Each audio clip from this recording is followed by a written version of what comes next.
Is my mic on? Oh, good. Um, because I am not literate in the PowerPoint technology, you won't have anything to look at on the screen. You'll only have me today. And uh, I'll be strolling the stage like my hero, Tony Robbins. Before we get to anything else, I want you to know that the only person who can change you is you.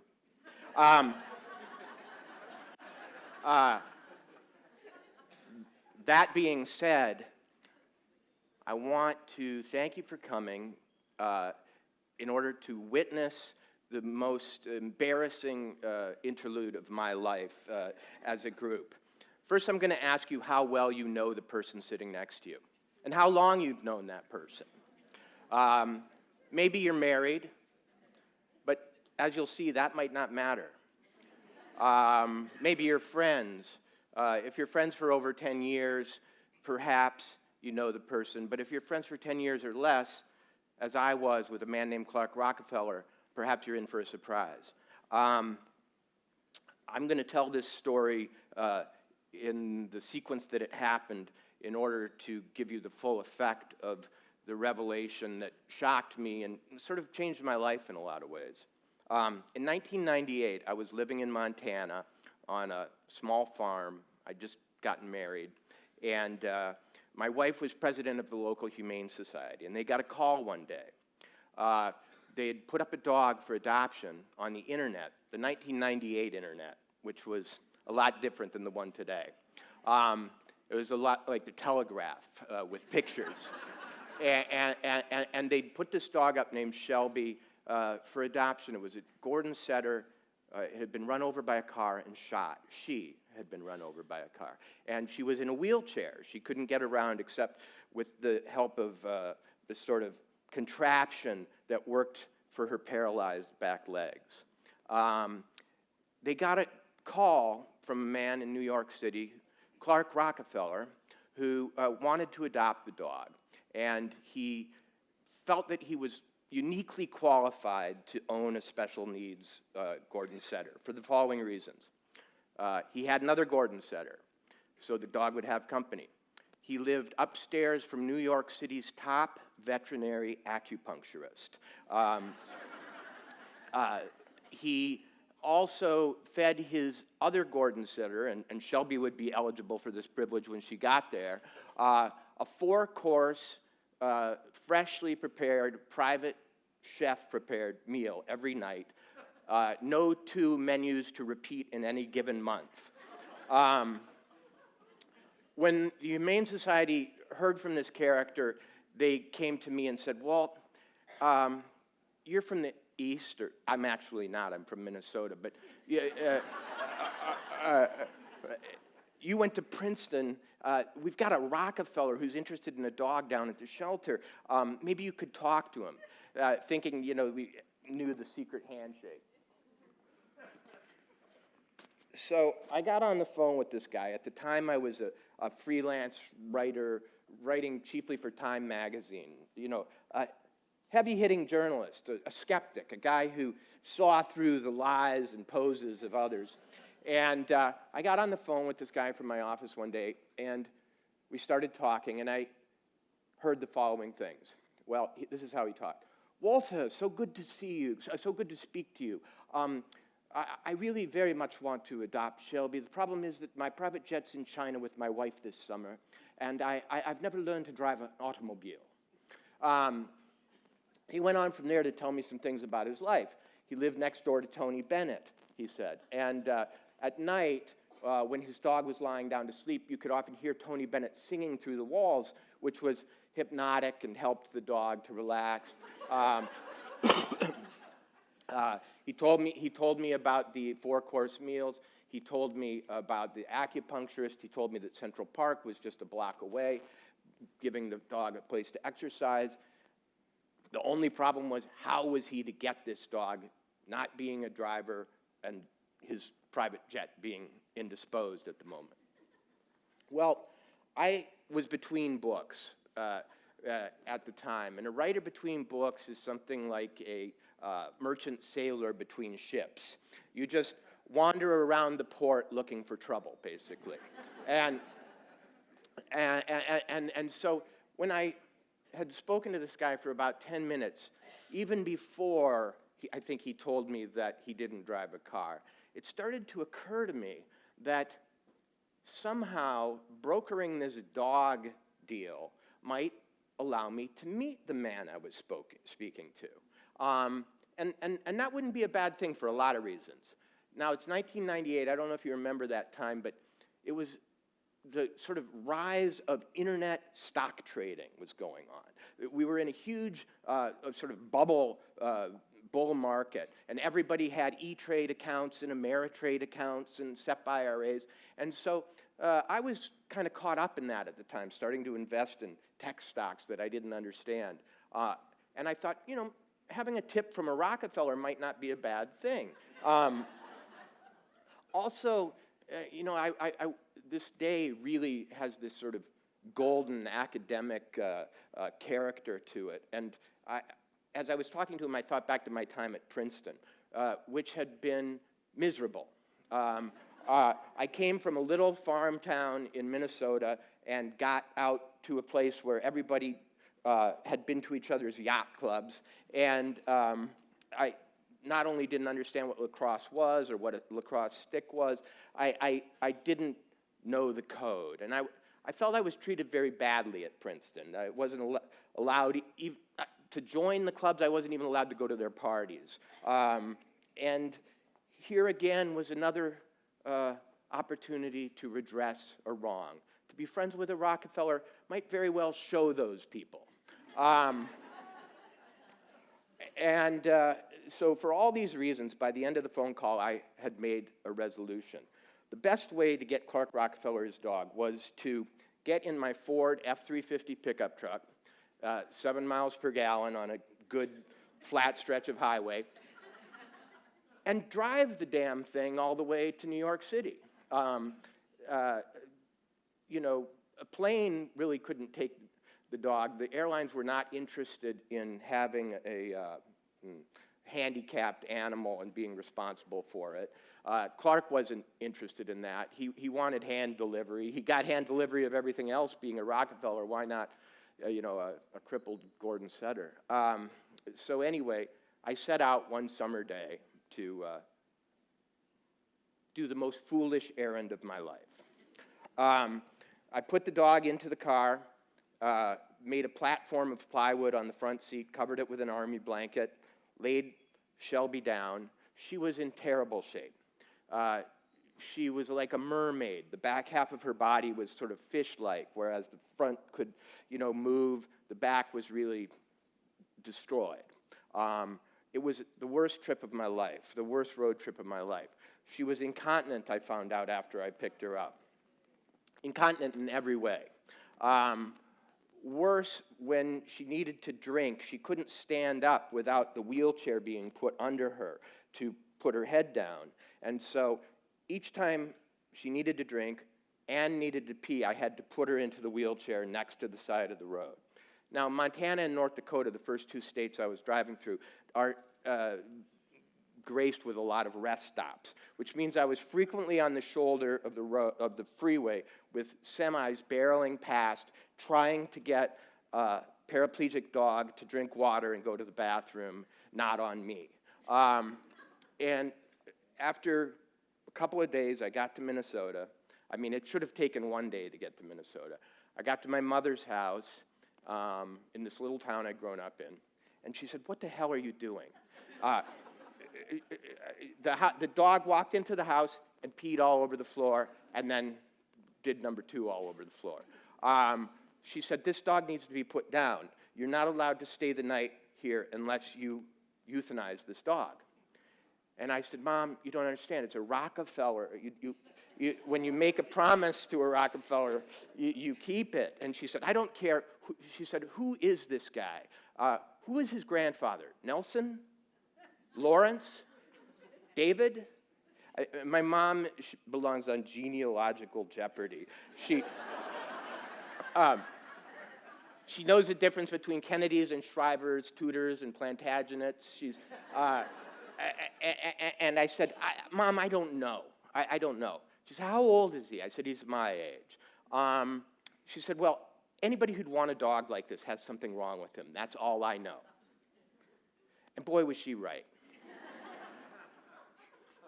I didn't drive any further. I got a flight that night from Minneapolis that was direct to New York. I put the dog in a crate, pretended that it was healthy, got it onto the plane, and flew into LaGuardia Airport to meet Mr. Rockefeller.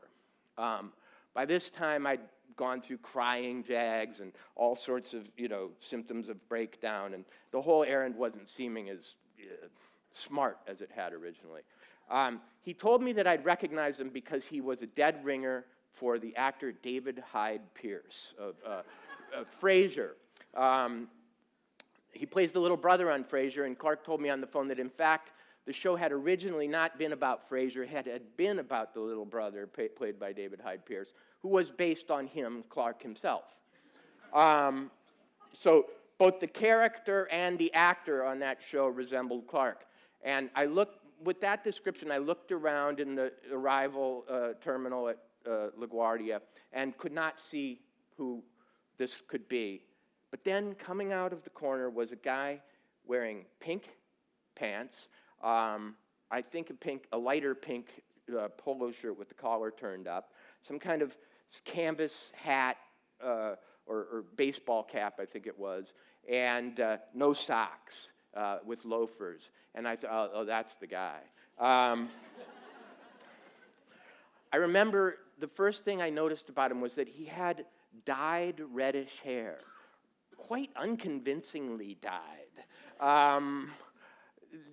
The kind of hair that, somebody panics and does a home job on. And I remember my first thought was, he's very vain. He wants to, be younger than he is, even though he would have only been in his late 30s. Poor guy. And feeling sorry for a Rockefeller is an exquisite sensation. I thought, he's insecure. Wow. There's so much I can bring to his life.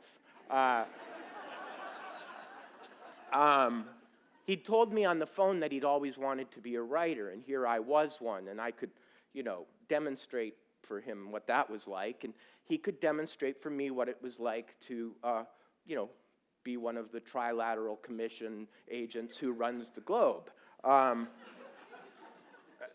So anyway, we traded the dog off. He got into a limousine and took off. He was with his wife, who didn't speak. She had been introduced to me as a very successful business person, a consultant at McKinsey, the worldwide management consultancy. And he asked me just before he left if I'd come to dinner with him the next night to celebrate. And now it's important to remember something that I didn't tell you in the first place. He was promising that if I delivered this dog, he would make a handsome contribution to the cause, to the Humane Society, or sometimes he made it sound as though he was going to pay me personally. Well, I'd certainly donate the money or a portion of it if that was it. But all through the trip, I'd been wondering, how much does a Rockefeller pay for the, concierge white glove delivery of their special needs hunting dog to New York City?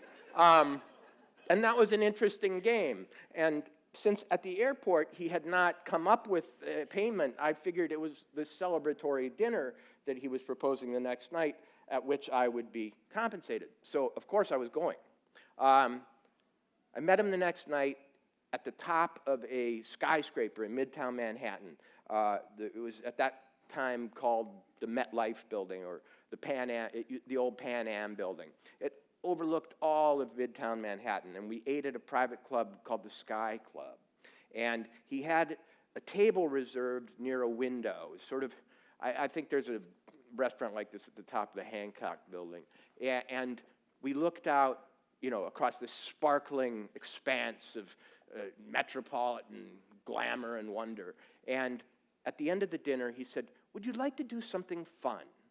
And he patted his pocket, in which I hoped the check was contained. And he said, you know, right down there is the family's place. And he pointed out the window. And what he meant by that was Rockefeller Center, which was lit up by the most, it was like Atlas Shrugged. It was, you know, giant spotlights shining up, you know, at Rockefeller Center, which is many, many buildings. And he said, why don't we take a private tour tonight after dinner? You know, there are many sub-basements and that the public isn't allowed in that are quite interesting. And I have the key right here. And the key to Rockefeller Center. And as I was to learn, Clark was a master magician. He had figured out all the ways that the human mind deceives itself. And though I never saw this key, I think I did see it. I x-rayed his pocket looking at it, and it was there because he was patting it there. But I thought to myself, could there be one key to Rockefeller Center? And as he was telling me this, and these sort of thoughts ran through my mind a lot during the time I knew him, I thought, well, you know, the fire department would need one. They don't want to need a different key for every building if there's a, you know, they're looking for a fire. Of course there's a master key. There's a master key to everything. And then I remembered, wait, the Rockefellers don't own Rockefeller Center. It's just named after them. I just seem to remember it was sold to the Japanese in a sort of huge headline-grabbing real estate deal about 5 years ago. But then I thought, as part of the deal, wouldn't the Rockefellers require that they be allowed a key to the damn place? You know, for old time's sake. So within 0.7 of a second, I had rationalized away all my doubts. And dessert came, and the check never came. I learned in private clubs the check doesn't come, which I thought was just wonderful. I was learning a lot about the high life. But by the time we stood up, it was a bit late, Clark said. Well, of course, I understood. You know, I hadn't meant to be too eager about this tour, but some other time we'd do it. And then he produced the magic envelope, gave it to me, and he said, oh, Walter, for your trouble, and gave me this envelope for delivering the dog. And he said, thank you. And then he invited me again to his apartment the next day to see his art collection. He said, you must come by the apartment and you must see Shelby's new home and see the art. Okay? So that night I was staying at a friend's house downtown. I had this envelope in my pocket. And what would you do if you had just been handed an envelope for this massive favor that you'd done for a Rockefeller that you knew contained a check in payment for it? You might do as I did and not open it. Because, I mean, after all, it's sort of like hearing you won, the winning lottery ticket was sold at a store behind your house where you buy lottery tickets. You almost don't want to check right away. You know, you want to dream about how big the jackpot is.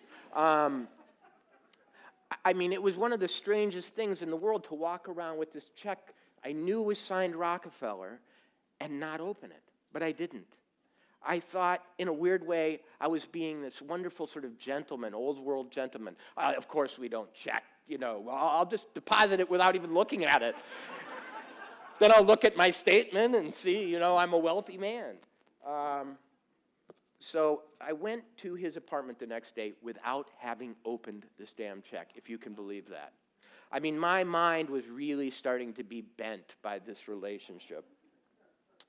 And I went up to his building, and I remember thinking as I walked down the hallway, if I were a Rockefeller, I might live in this building. It's, you know, it's a little bit boring. It's a little bit under the radar, but those sort of old money types don't like to, you know, flash their wealth. But if I were Tony Bennett, there is no freaking way I'd live in this building.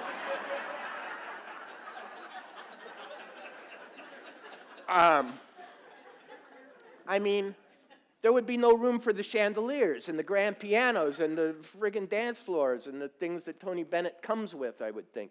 But in any case, so I walked down this rather dim hallway, and what is a nice pre-war, not far from Central Park, New York apartment building, and knock on the door, open it, preparing to be shocked, because sometimes modest apartment buildings conceal grand apartments. Sort of. This one had a couch that looked like it came from Crate and Barrel that was covered in dark dog hair, and really no other furniture. But what it did have, in a sort of cycloramic, splendid display that was almost heart-stopping, was maybe $80, $90 million worth of abstract expressionist art. Pollocks, Rothkos, de Koonigs, a Mondrian in a sort of plastic shell, as Mondrians are traditionally framed. And Clark showed me the art, and there was so much of it that a lot of it wasn't framed and was just leaning against the wall. I thought, it's one thing to own this kind of art. It's another thing to have so much of it that you don't have room for it. And as we looked at the paintings, and as he showed me this collection, he was picking at the surface of the paintings. He'd walk by and he'd go like this. And he was getting the dog hair off it. He said that his dogs loved to rub up against and lick the paintings. And therefore, a restorer from the Museum of Modern Art was going to be coming over any minute now, in fact, to clean the paintings, as was done every couple of weeks.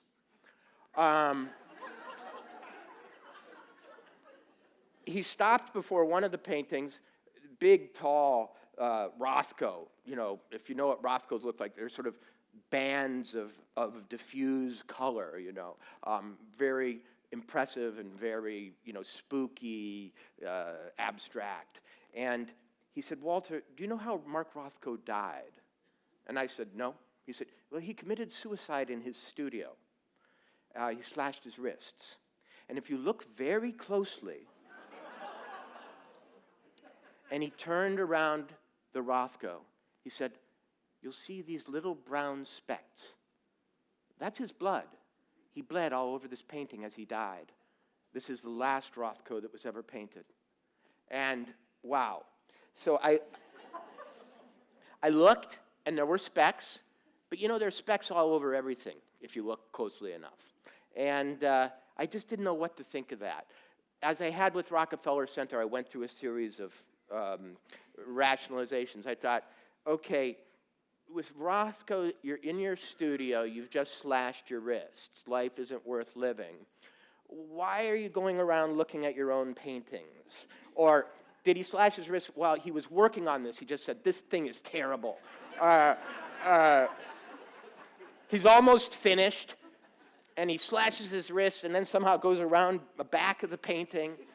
I couldn't picture it at all. But I also knew that in those last moments of life, after making a suicidal self-injury, you're probably not thinking straight. You're probably picking all kinds of stuff up, getting your blood everywhere. So I looked at the paintings. The Museum of Modern Art restorer came in, knocked on the door, walked in with a little kit, brushes, like toothbrushes and things like that, and started scrubbing at the paintings while we talked. Now, one of the things Clark had told me was that his private chef, who was in residence, lived with him, prepared meals for the dog. But I looked, and in the kitchen of the house, there was not a speck of food. The counters were completely empty, and not clean empty, unused, never cooked on looking empty. And I said to him, "Clark, where does your chef work? It seems like there's nothing in the kitchen." And he paused for a second, and he always paused when asked a question in the same way and made the same comment. In poker terms, they call it a tell, but I didn't know that yet. And he'd say, "Oh, that. Oh, that. Well, I actually have the identical apartment underneath this one. And the staff lives under there, and I live up here, and they come back and forth." And I remember thinking, oh, do they go out their door, up the elevator, then in this door with the, or is there an elevator between the two apartments? But I never asked that question. It was a lot of questions that I had never asked Clark Rockefeller until it was too late. After that, we became friends. It was, as I say, 1998. And that fall, he called me and he said, Walter, I've had a nervous breakdown. I've had to close up Rockefeller and Associates. No, Asterisk Associates, that's what it was called. Asterisk Associates. Asterisk means put anything here, right? I forgot to tell you what Clark had told me he did for a living. When I asked him on the phone, where do you work, what do you do? He said, Walter, I'm a freelance central banker. And here was my thinking on that. Central banker, big job, probably, already filled by our current central banker, Alan Greenspan. I mean, but I didn't know it could be a freelance position. And he had explained to me that he ran the economies of certain third world countries using his private proprietary software, which he had developed over the years, and he was able to, from his bank of computers in New York, adjust the interest rates and the money supplies of places like Thailand, places that couldn't afford their own Alan Greenspan. And I asked him, what central banking involved. I remember on that first phone call, and he said, Walter, it's like, imagine the country's money supply is a reservoir backed up behind a dam. And imagine that the dam keeper lets through enough water to water the crops and fertilize the countryside without flooding it. That's what a central banker does. And I asked a guy who knew a lot about economics after that phone conversation if that was in fact what central bankers did. And he said, my God, that is the most concise description of central banking ever. So anyway, fall after I met Clark, he called me up and he said he'd had a nervous breakdown in his office, that the managing the third world's financial affairs was simply too much for one man. He'd collapsed. His doctor had told him he needed to rest. He needed to get out of New York. Could he please come stay with me in Montana at my ranch? And I said, well, Clark, I've got a baby on the way. And I don't have that much room here. I mean, it's a small house. And he said, well, do you have like a guest house or a garage? And I said, I've got a garage. You don't want to come live in my garage. He said, oh, Walter, I used to live in a little guest house by a garage years ago, and I've never been happier in all my life. And I thought, well, that's eccentric of him, but I still don't have room. And I said no, the first time and one of the only times I ever said no to this guy. And the request was never repeated. That was the fall of 1998. In 2002, I was invited by him to come. He had moved out of New York to his mansion in New Hampshire, in rural New Hampshire. He wanted me to come help him with some books he was writing, and he wanted to visit. We'd spoken on the phone. We visited in New York. We'd gone to his private clubs over the years. We were friends by then. He was very eccentric. He was very insecure. He was very boastful. He was an exaggerator and character, that's no doubt. But I'd met those before. I went out to New Hampshire. And when I got there, the first thing he said to me was, it's too bad you weren't here last week. My friend Britney Spears, was visiting. And he said, and it's really a shame you won't be here next week because Chancellor Kohl will be visiting. Now think about that. Britney Spears, Helmut Kohl. In any Venn diagram of society, can there be an overlap between the social circles of those two individuals. If there were to be overlap, in Clark's case, that set of people who know both would consist of exactly himself. It was Clark's genius to know that lies, and these were all lies, when made so outlandish that you could not imagine telling them yourself, are strangely convincing. I walked around as he showed me through his mansion, and I thought, how could he have met Britney Spears? And I came up with something, and then I thought, how could he have met Chancellor Cole? And I thought, well, in his central banking duties back in New York. And then I thought, have Chancellor Cole and Britney Spears ever met? and that would cause the world to explode if it happened. So I figured that hadn't. We went around his place, and I forgot to ask him an essential question. Where was the dog? Shelby, his cherished paraplegic Gordon setter, was nowhere to be seen. Finally, at the end of the weekend, and it was a terrible weekend, strange weekend, his house was cold, there was no furniture, I slept on a bed on the floor, it was all under renovations, it was up on jacks, it was missing windows, insulation was sticking out, you had to walk on gangplanks down the hall that were over bare dirt, we went out to dinner the first night, he forgot his damn wallet, so I had to pay, and then the last day, I decided, you know what, I'm done with this guy. He treats me terribly. Oh, I forgot to tell you about the check. $500, written on his wife's account. Yeah, I thought, he treats me terribly. I've eaten too much dirt with this guy. It wasn't that I thought he was a phony. It wasn't that I thought he wasn't who he said he was. I thought he was who he said he was. A really sadistic, weird, not nice Rockefeller who treated the rest of the world as his servants and who I had volunteered to serve and befriend in a way that was humiliating and spoke very poorly of my own self-esteem. And so I had really analyzed the situation and decided this was it for us. And I was going to get up and tell him on a Sunday morning that I was leaving, driving back to Boston where I was on a business trip, when he said, Walter, we haven't talked about what I brought you here for. It's my books. I'd like you to help me write my books. Can we go out to breakfast and I can make a proposal? We went out to breakfast and he said, I'll pay you to edit my novels.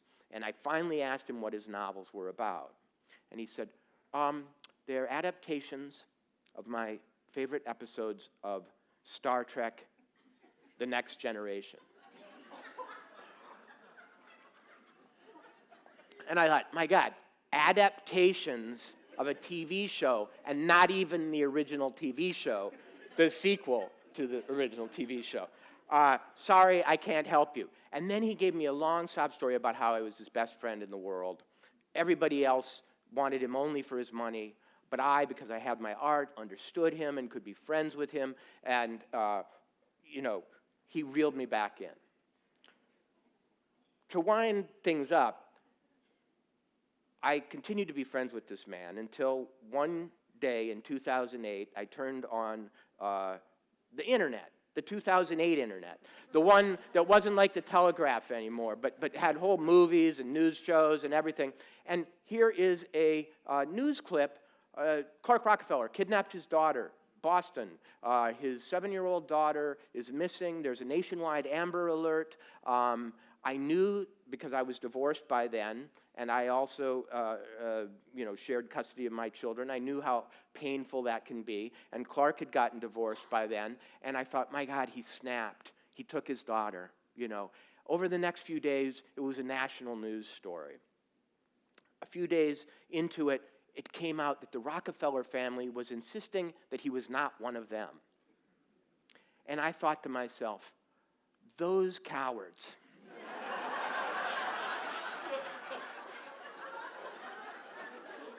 you know, you bring a little scandal on the family name, you have a kind of traumatic event, you snap, and they throw you under the bus. And then, and somebody said to me, you know, that can't be it, Walt. You can't, you know, he either is or isn't a Rockefeller, and if they're insisting that he isn't, I'm sure they're telling the truth. You know, you can't just deny your own family. I said, yeah, but what if he's not legitimate? You know, what if he's a Rockefeller and a showgirl Rockefeller? I talked to my mother at this time, who had been very dubious of him, and she said, Walter, I think your friend's a bit of a phony. And I said, Mom, no. The Rockefellers aren't playing it straight here. Within the next few days, I found out some other things. Not only wasn't he a Rockefeller, according to the Rockefellers, and I was starting to understand that their insistence on this meant they might be telling the truth, he wasn't an American. He was a German named Christian Gerhartsreiter, who had emigrated to Connecticut at 17 years old. He'd been hitchhiking back in Germany. Some Americans picked him up, brought him home. At the end, they said, if you're ever in America, give us a call. 2 weeks later, he was on their doorstep. This 17-year-old from a little tiny town in Bavaria came to Connecticut as an exchange student. I don't know what they call it when you just sort of show up without a program behind you, but he immediately settled himself into the couch of his host family and turned on the show Gilligan's Island and became fascinated with the character of Thurston Howell III, the millionaire.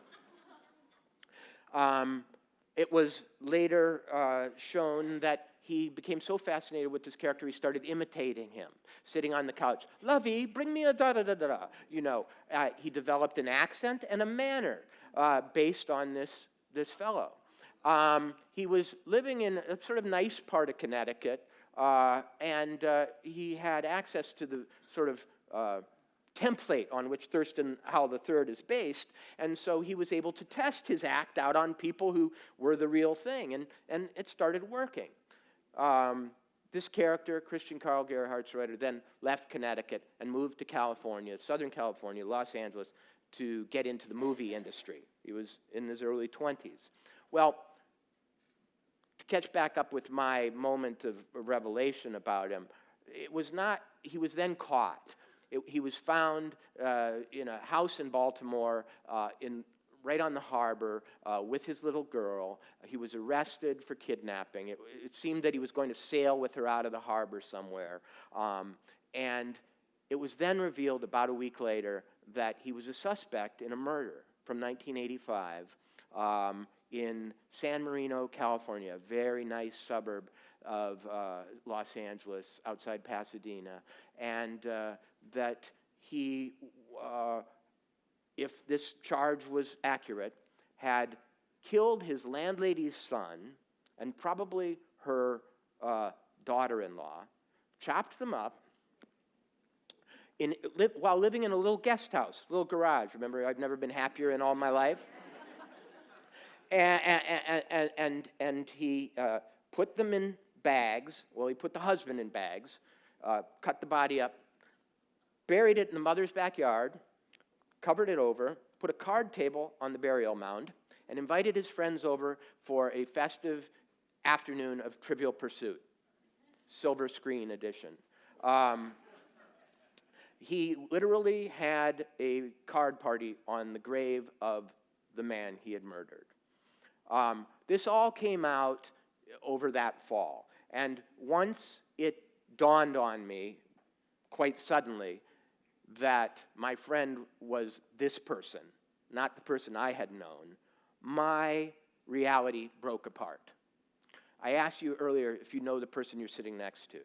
I had been alone in cars with this guy. I had been at his haunted mansion with him, sleeping, you know, on a bed on the floor where no one can hear you scream. I had contemplated letting him come and stay with me. If I hadn't had a child on the way, I might have said, sure, come on out. Live in my garage. I wouldn't be here if I had said yes, et cetera, et cetera.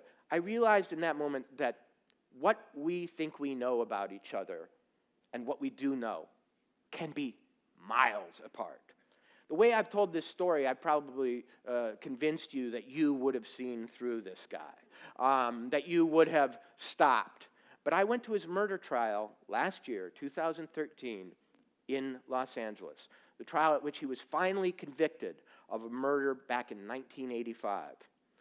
And person after person from his entire lifespan, from the time when he was calling himself Christopher Chichester, Baronet of England, when he lived in Los Angeles, to the time he was calling himself Christopher Crowe, cousin of movie director Cameron Crowe, of Fast Times at Ridgemont High fame, and producer on Alfred Hitchcock Presents, the remake. He, in all of these identities, had been utterly convincing.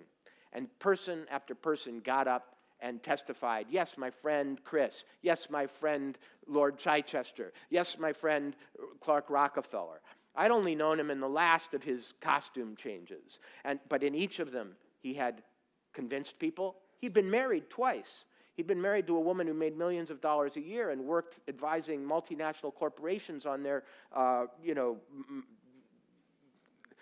dynamic global strategies. She'd been fooled.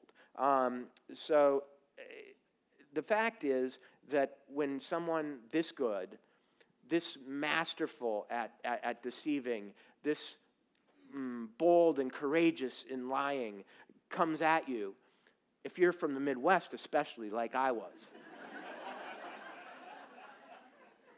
I was told not to say anything bad about somebody, or, if you can't say anything nice, don't say anything at all. I took that to mean that I should also think only nice things about other people. And so when I met this guy, from the moment I started, I was taking every inconsistency, every outrage, every insult, every tall tale, and I was processing it through my Andy Griffith computer and making sure it spit out a complimentary answer. Why did he have red hair? Well, I found out at the murder trial. They had a picture of a guy with blonde hair, and the guy with red hair wouldn't show up. Why did he move to New Hampshire after New York? Well, they were closing in on this guy who they knew by another name and had suspected way back when. And so he moved out of the city, et cetera, et cetera. Every aspect of our relationship, once the murder was revealed, turned out to have a double meaning. And I was able to, at this murder trial, see in panoramic form my own foolishness, self-delusion, and gullibility exposed at every turn.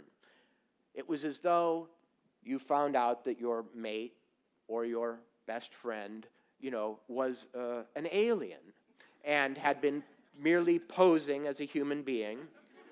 And suddenly you thought, that time that green blood came out of their hand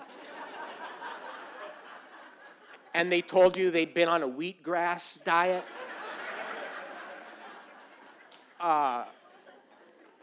has another explanation.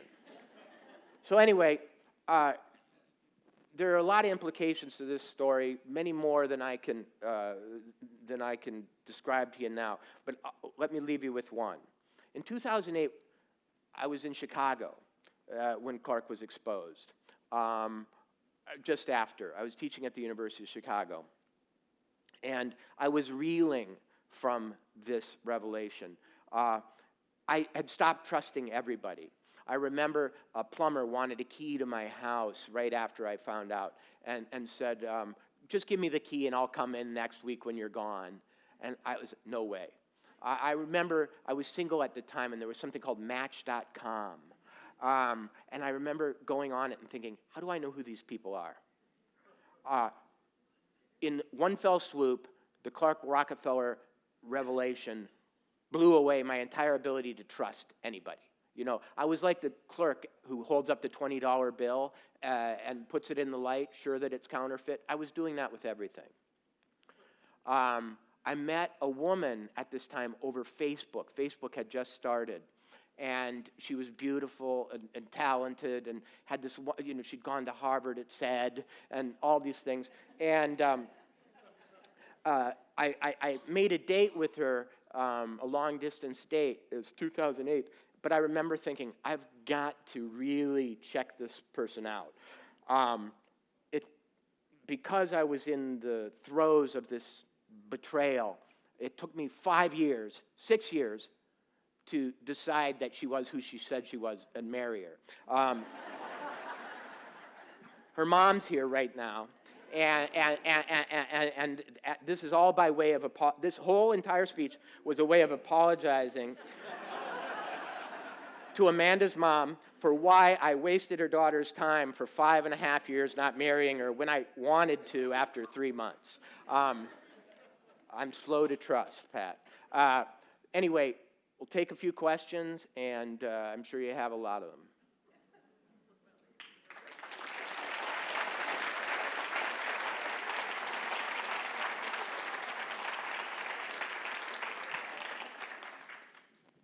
Marvelous. Question, do you think the kidnapping was his downfall, and do you think he wanted to be caught and that's why he did it? Okay, so the question was, do I think the kidnapping was his downfall? Okay, real quickly. He'd murdered these people in 1985. He buried them in the yard. The wife has never been found. The husband was only found after 9 years when a swimming pool was excavated in the yard. And they found these grocery bags. By that time, Christopher Chichester, 13th Baronet of England, who'd been living in the guest house next to where the grave was discovered, was long gone. No one had seen him. So he was scot-free. Now, the whole time I knew him, he was a fugitive from this first missing persons investigation and then murder investigation, which is what it became in '94, living under this new name and new identity, Clark Rockefeller. Had he not kidnapped, he could not have a driver's license. He never filled out a tax form. All his bank accounts were his wife's accounts. He could do nothing that got him on the radar of the authorities. If he had not kidnapped his daughter and been caught, there is no way he would have ever been found. They were not even getting close. So was it his undoing? Yes. The question is why he kidnapped her. And a lot of people wanting to see sort of American sentimental sides to every story, say, here's this psychopathic con artist, but darn it, he loved his daughter so much that he kidnapped her, and that was his undoing. Well, I'm here to tell you that's not why he kidnapped her. He kidnapped her because, and it's a long story, he was going to take her to South America and rendezvous with another guy who had impregnated a woman for the precise reason of abusing the child that came from the marriage. This guy had actually signed a contract with a woman down in South America to have a child and take it away from her when it was 3.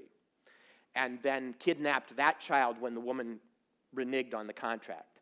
Right before I finished knowing Clark, he asked me if I would like to get in on a scheme to breed children with third world women who would have no rights to the children.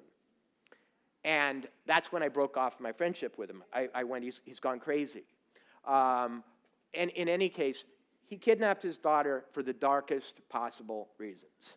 And so it was his downfall, but it was not because he suddenly had this spasm of fatherly love. It was because he was putting in force perhaps the darkest of his plans. Oh, blue, there. Two questions. Number one, did you testify at the trial? And number two, what happened to the dog? Right. Okay. So, did I testify at the trial? I got to the trial, and I wrote about the trial for the New Yorker magazine. And I thought, why aren't they asking me? I had some real theories about the case. They found the skull. This murder is still a mystery. He was convicted, but they found the skull and it had a hole in it, but they could never figure out what the murder weapon was. Well, I happen to remember from knowing Clark that he had this old bakelite AT&T phone that he took everywhere with him. And it was the only phone he used. He didn't have an answering machine, anything. He could only call him on this phone. And it was one of those heavy-ass phones, you know. And I remember seeing at the trial the mark on the skull, or the hole in the skull, and thinking, well, that phone receiver would fit perfectly there. I went and told the detective out in the hall who'd been investigating the case for years. I said, you know, I think he killed him with the phone. He looked at me and he said, what is this, Clue?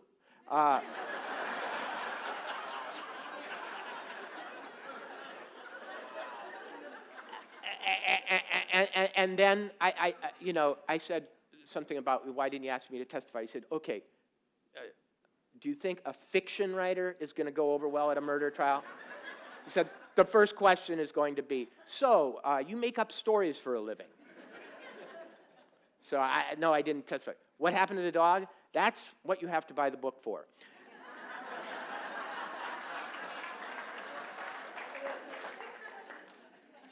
What I will say is that what happened to the one dog is what happened to the other dog. And it's, you know, my editor, when I was writing the book, he says, we all know that this guy's guilty. What's the suspense in this book going to be? And I said, it's going to be what happened to the dog. Because only I know. And it's quite strange what happened to it. Why he needed it, though, is not strange. Psychopaths always have a prop. Ted Bundy used to go around with his arm in a cast, and women would go up and say, oh, how'd you break your arm? You know, politicians kiss babies or bring their families around to pretend that they aren't, you know, the lying, cheating thieves that they really are. And Clark Rockefeller walked a crippled dog every day through Central Park. And people came up to him and said, oh, you know, can I pet it? Oh, you must be, what a wonderful owner you are to take this on. And he seduced women, and he made social connections. He was brilliant in seeing the function that this dog could perform for him in his act, in his life, you know. 2 more questions. Yeah.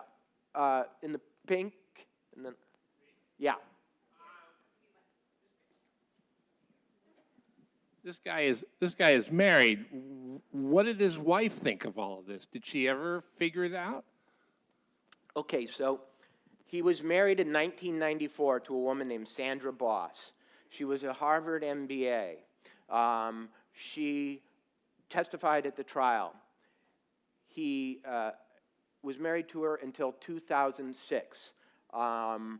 They had a child together in 2001. She was making, at the peak of her earning, millions of dollars a year at McKinsey as one of the youngest partners in that firm's history. She did not know he was a phony. That's how good he was. At the trial, believe me, they pressed her. He had 17 phone lines into their house. Each of them rang on a different number. Some of them showed up as international numbers and all had different area codes. He explained that to her as a security measure, that there had been a kidnapping attempt in his youth. He explained it all to her, and she believed him. At the trial, she said something that was heartbreaking. The defense attorney, who was trying to show that she was somehow in on the plot or not trustworthy as a witness, said, you know, how could you buy this guy's act? And she said, you know, I went to Harvard as an MBA. I have an IQ of 160. I scare men away. No one had ever brought me flowers before. No one had ever brought me champagne, laid in bed with me talking into the night. He romanced me and I fell for it. I didn't want to believe it was fake. And that's true. And though many people ridiculed that in the hallway after that session of the trial, I thought, that's exactly right. I, the kid from Minnesota who went to Princeton, didn't feel he was treated well there, wanted a glimpse into the bigger world, I suddenly had a friend who was a Rockefeller and was taking me around to his private clubs. I didn't want to believe it was fake. You know, the same time he went down, Bernie Madoff and Lehman Brothers, that same month, also went down.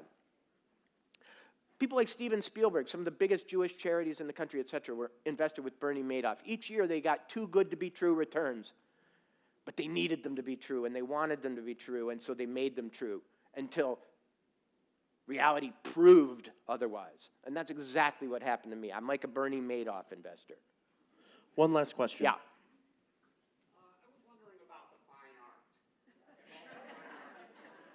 The fine art.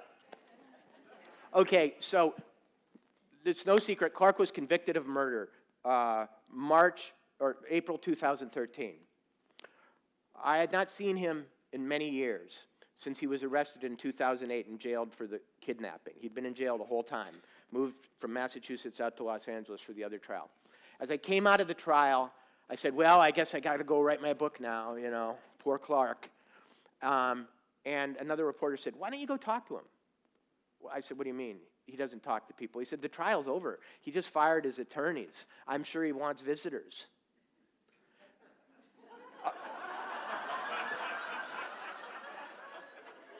So about a third of my book takes place after this trial at the LA County Men's Central badass gang-infested lockup downtown LA, where I started visiting Clark Rockefeller again, now Christian Gerhartsreiter. At one of our first meetings, he said to me, Walter, do you have any room to store anything out in Montana? He said, I've got a locker back in Baltimore, you know, with that art that I had, and it's all fake, of course. But I was thinking it might be worth something because though it's fake Rothkos, it's real Clark Rockefellers. And he tried to get me to take this art, which was all the most incredibly and detailed counterfeit art you can believe. I mean, it had been inspected by major art dealers. I'm not sure that the person who came in that day from MoMA was real or an actor hired to convince me. I mean, that's how bewildered I still am about a lot of aspects of our relationship. But he asked me to hold it for him. You know, he's only in prison for life, you know. And I remember thinking, when he asked me to keep the art, he thinks he's going to get out of here.